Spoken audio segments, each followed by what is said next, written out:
C'est pas parce que je suis dans un système occidental dans lequel je ne me reconnais pas, et pas du tout, que moi-même, à côté du patient, ben moi j'essaye de ne pas rester humain.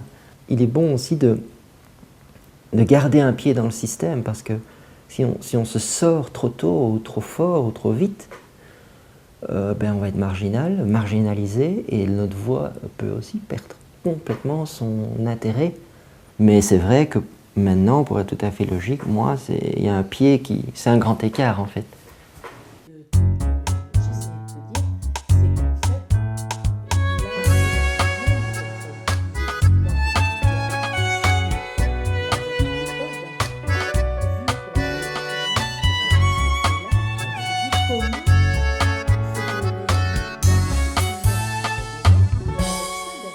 Qu'est-ce que vous pensez de la place accordée à l'être humain dans la médecine aujourd'hui? Alors, dans la médecine, donc déjà, j'ai parlé de la médecine occidentale, moi, celle que je connais. En Occident, aucune. Voilà. Ça, c'est... Bon. Je vis, moi, hein, c'est mon gagne-pain, entre guillemets, la médecine, mais en même temps, ça, c'est sûr que ça ne correspond plus du tout à ce que je voudrais faire, au type de médecine que j'aimerais faire. Mais il faut savoir que la médecine, c'est un système qui est comme tous les systèmes dominants chez nous en Occident, rentable. Donc c'est la rentabilité. Il y a la gestion vraiment des acteurs de soins. C'est fait vraiment comme dans une entreprise privée.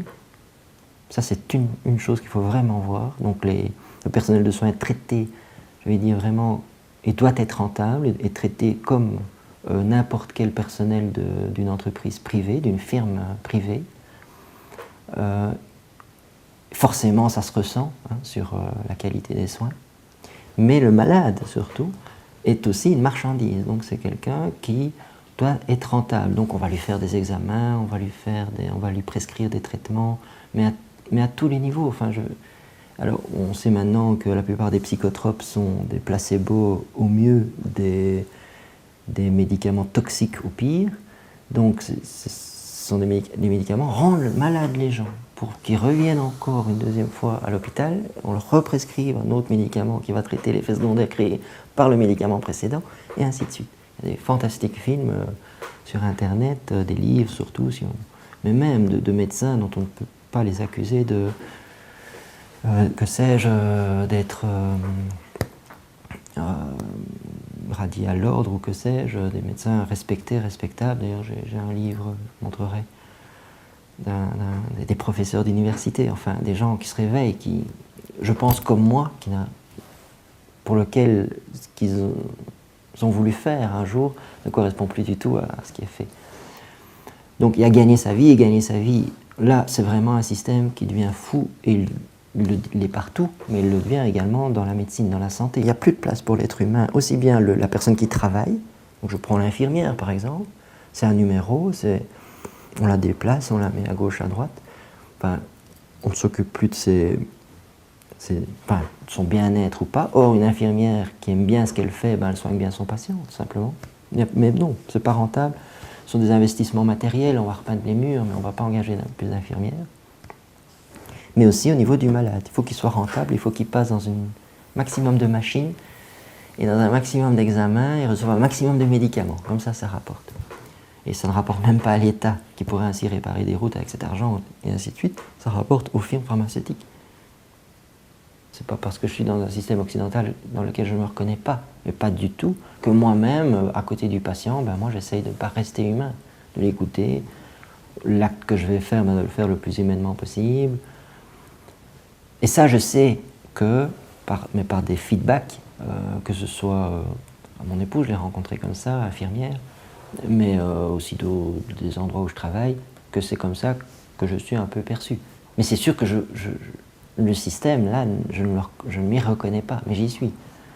Mon frère, par exemple, m'avait dit une fois, j'avais dû écrire un article sur l'OMS, c'était peut-être l'article sur la corruption à l'OMS, on avait eu un échange un petit peu où lui m'avait dit tu devrais aller à l'OMS. Et je lui avais dit non, justement, parce que je veux ils te transforment, ils te captent, et après, tu ne sais plus les critiquer. Et lui, il n'était pas tout à fait d'accord. Il disait justement, le meilleur moyen, c'est d'aller dedans. Et c'est vrai qu'il y a eu une chercheuse, notamment, et d'ailleurs c'est repris là, dans différents articles, qui travaillait à l'OMS et qui... Mais bon, hein, à ce moment-là, ben, on est viré, quoi. Et qui quoi, alors? Qui quoi? Qui avait critiqué l'OMS de l'intérieur. Moi, mon sentiment, c'est on a plus de poids quand on est... Enfin, pas plus de poids, mais plus de chances de rester... de ne pas être neutralisé quand on est à l'extérieur. Mais ça se défend. Il est bon aussi de garder un pied dans le système, parce que si on se sort trop tôt, ou trop fort, ou trop vite, on va être marginalisé, et notre voix peut aussi perdre complètement son intérêt. Par exemple, je pense ça par rapport à la campagne de vaccination, étant médecin du système, mais le critiquant, et ça je suis clair, je ne suis pas vacciné, je suis cohérent, je vais dire, par rapport à ce point précis, sur la grippe H1N1, mais même la grippe saisonnière, je ne me vaccine pas, ni mon épouse, ni mes enfants. Mais ça peut aussi avoir un poids par rapport à d'autres, parce que je suis dans le système. On ne sait pas si ce qu'on est en train de faire, mais aussi il faut multiplier ça par tous les gens, ça va de tout. Moi j'écris des articles, mais j'analyse et puis j'écris des articles parce que j'aime bien écrire, c'est tout, hein, ce n'est que ça. J'ai toujours aimé écrire, voilà, ma vraie vocation c'est même ça. C'est plutôt littérature, littéraire, lire des livres et écrire, j'aime bien ça. Donc je me sers de ça, mais voilà, quelqu'un d'autre va faire d'autres choses. Et donc, on ne sera jamais... Si on se dit c'est foutu et qu'on s'arrête, on s'arrête peut-être exactement au moment précis, peut-être pas, mais peut-être au moment précis où ça allait être la goutte d'eau qu'elle est. Je compare ça un peu, vous êtes dans une maison, vous vous réveillez, voilà, vous êtes celui qui s'est réveillé, vous n'avez pas demandé à la limite, et vous voyez qu'il y a le feu, et vous voulez réveiller les autres, et les autres ils veulent continuer à dormir, et vous êtes là, je sors, je sauve ma peau. Ou alors, mais non, je veux pas, je veux sortir les autres, et ils veulent pas. C'est déjà traumatisant dans le sens où finalement, là on tombe des nues, quoi, parce qu'on s'attend à ce que les gens se réveillent, et puis tout le monde sort, ça paraît logique. Et en fait, la vraie prise de conscience, c'est de se rendre compte que non, les gens ne veulent rester dans cette maison-là.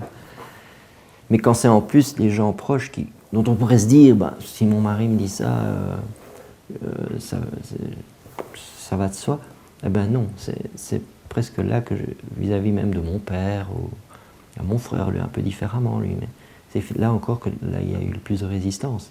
Ils sont complètement, veulent rester dans le monde. Donc déjà, il y a une grosse difficulté à vivre ça, mais c'est vrai que maintenant, pour être tout à fait logique, moi, il y a un pied c'est un grand écart en fait. D'une part, on n'est pas seul, ça c'est la première chose, par la famille qui est autour de soi, qui elle peut-être ne veut pas ça. Et ensuite, donc il y a une sorte de responsabilité vis-à-vis d'eux. Et puis il y a aussi, qu'est-ce qu'on veut vraiment être ou continuer à faire.